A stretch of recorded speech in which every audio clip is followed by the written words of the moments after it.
Ikaw ba ay nalolongkot? Walang makausap? Broken-hearted? Pero gustong magpaganda, pero kulang ang budget. Andito ako.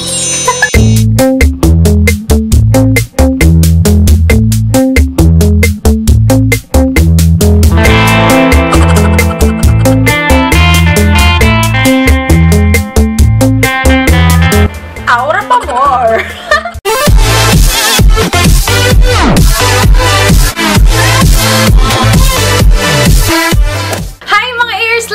Welcome to my Purple Ears channel. Ako si Aisha, and guys, tama ang basa nyo. Sa video na to ay gagawa ako ng simpleng makeup tutorial na pwede nyong irampa sa inyong day. Pero ito ay yung mga product na locally available dito sa atin. And syempre, yung mga swak na swak sa bulsa, yung mga makeup na pinili ko. And before I begin, I'd like to mention that this video is sponsored by Tinder. It is an app. Libre lang siya. It's totally free whether you're an Android user or an Apple user. So guys, ano nga ba yung Tinder? Kung kailangan mo ng makakausap, ng kaibigan, someone na pwede ka makipag-hangout, or simply kung gusto mo ring humanap ng partner or love of your life, you can actually download Tinder. So, alam niyo guys, marami din successful love story na nagmula sa Tinder. But I also like to advise that we need to be very careful, lalo na kung first time mo lang makakausap, dapat tansyahin mo and huwag ka magbibigay agad-agad ng lahat ng information. So yan guys, without further ado, let's now move on to the video. Alright guys, let us begin. And ako naniniwala ako para talaga ma-achieve nyo yung magandang itsurang makeup, dapat magsimula sa skincare. So kahit bagong ligo ako, lilinisan ko pa rin yung aking Fez Eskinol. Dahil mura lang dito, itong video na to puro mga murang product. Ipagpaumanhin nyo ng mga sisang aking tuwalya. Kaliligo ko lang kasi para matuyo na yung buhok ko mamaya. Next step naman ay moisturizer. Yan yung Eye White Aqua Moisturizer. Primer, isa to sa mga pinakamurang primer.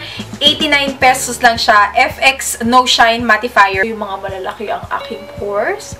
And sa ilong, kasi kadalasan dyan ako pinagpapawisan. Fonda naman, pero ako pinili ko ay BB cream kasi sabi ko nga sa inyo, since hindi naman ako nakikipag-date sa ibang lalaki, si looks yung iniisip ko magiging ka-date ko. Iniisip ko kung ano ba yung gusto niya laging makeup ko, and lagi niya sinasabi gusto niya lang yung light, yung parang wala lang.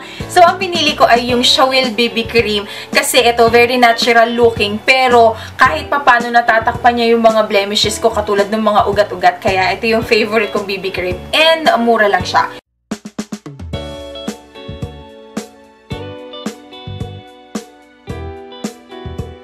Magko-conceal na ako ng mga imperfections ko. Ang gagamitin ko ay itong Ever Bilena Studio Finish Stick Foundation, and ang shade niya ay cream.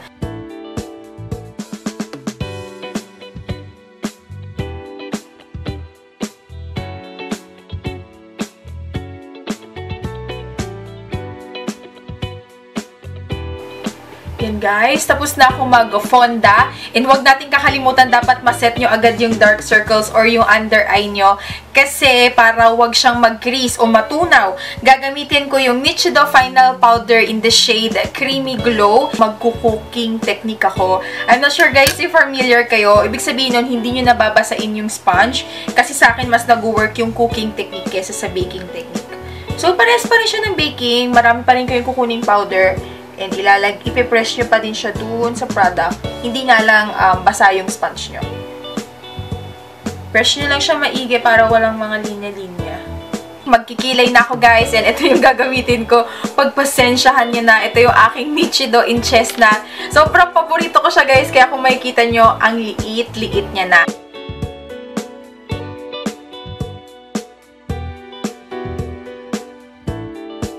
Para mas matagal yung kapit ng ating kilay, papatungan ko siya ng powder. Ito yung gagamitin ko, yung Detail Brow.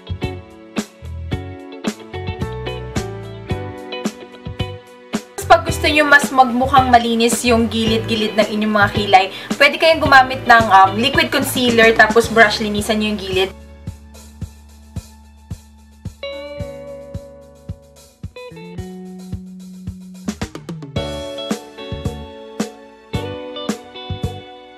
And since may kulay yung aking buhok. Guys, gagamit ako ng tinted brow gel. Ang shade na to ay brunette. Ito ay from Nichido. Para magtagal siya, gagamit ako ng primer. Ito yung gagamitin ko, yung Shawil Thin and Perfect Cover Concealer. Sansan in the shade Soft Sun Glow. Siya yung pinaka-base powder ko. Babalikan ko yung ginamit ko kanina dito sa detail Make Brow. Ito, siya yung magiging transition shade ko naman. Dito ko lang siya ilalagay. Next eyeshadow na gagamitin ko ay from Sansan naman uli. And this is in the shade Deep Earth Brown. Yan. Siya yung parang pang-contour ko ng aking mata. Don't forget to blend para walang harsh edges. Para medyo may glowing vibe sa ating eye area, gagamit ako na medyo shimmery eyeshadow. Ito yung single eyeshadow ng Nichido in the shade Gold Foil. Gagamitin ko lang yung aking daliri and dun ko lang siya ilalagay sa may gitna.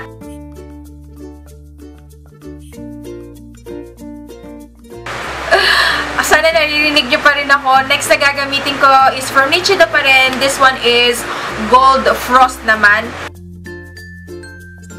Oh my gosh! Lumakas na talaga yung ulan. So, ganito lang. Guys, medyo nakulangan ako sa coverage ni Nichido, kaya gagamitin ko ulit si Fashion 21 na Milk Foundation. And parang magbe-bake ako ng pangalawa or magko-cooking technique ako ng pangalawa. Para lang ma-brighten up kasi medyo haggard looking pa din. Nalagay lang ako guys ng manipis na wing liner. Sana lang talaga maging manipis, huwag siya pakapal ng pakapal. And gagamitin ko ay yung Rusi's Vanity. Gagamit ako ng Taiwan False Lashes. Mabibili nyo to guys kadalasan sa may Divisoria. Nichido Eyelash Glue.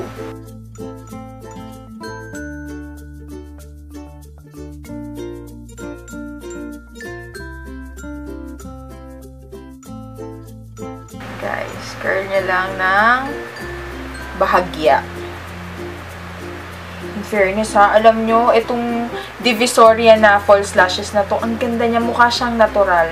And wag natin kalimutan maglagay ng mascara. Ito yung aking paboritong local mascara. And ito yung Fashion 21 Double Up Mascara. And alam ko guys, sobrang sikat nito, kaya try nyo na.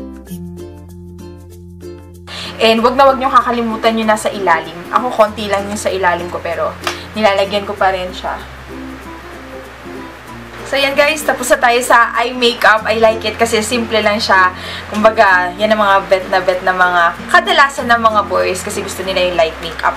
So, magko-contour naman ako guys para medyo mas slim down yung aking fez. Again, ito yung aking detail brow. Make brow ng detail. Pwede rin tong eyeshadow, pangkilay, kaya try nyo na guys. So, ito yung gagamitin ko, yung nasa pinakadulo. For my blush, ang gagamitin ko ay from Shawil. Ito yung makeup blusher nila in number 4 or Pink Chick.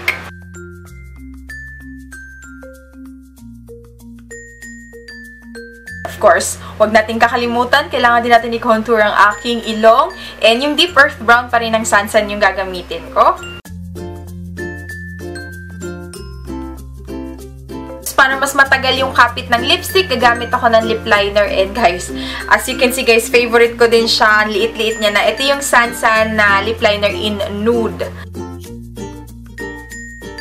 Yan guys, kung satisfied na kayo, pwedeng yan na. Pero ako, maglalagay pa rin ako ng lipstick and may dalawa akong paghahaluin. Local lipstick din to. Yung itong Pinkies Collection in the shade Thorn. Ito yung kanya itsura. Iahalo ko siya sa aking Fashion 21 na All Day Sushi.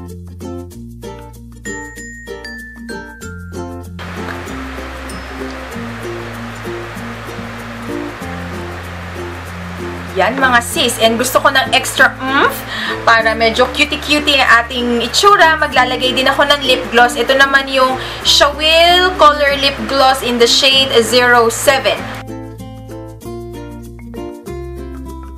Guys, lalabanan ko na yung ulan, maglalagay ako ng highlighter, pero hindi talaga highlighter yung gagamitin ko.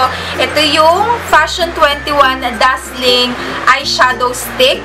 Libre lang to guys, pero gustong-gusto ko yung kulay niya kasi, ewan ko kung makita nyo ha, very fine yung kanyang shimmer.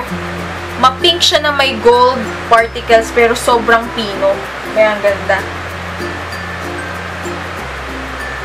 Okay, so, kita nyo.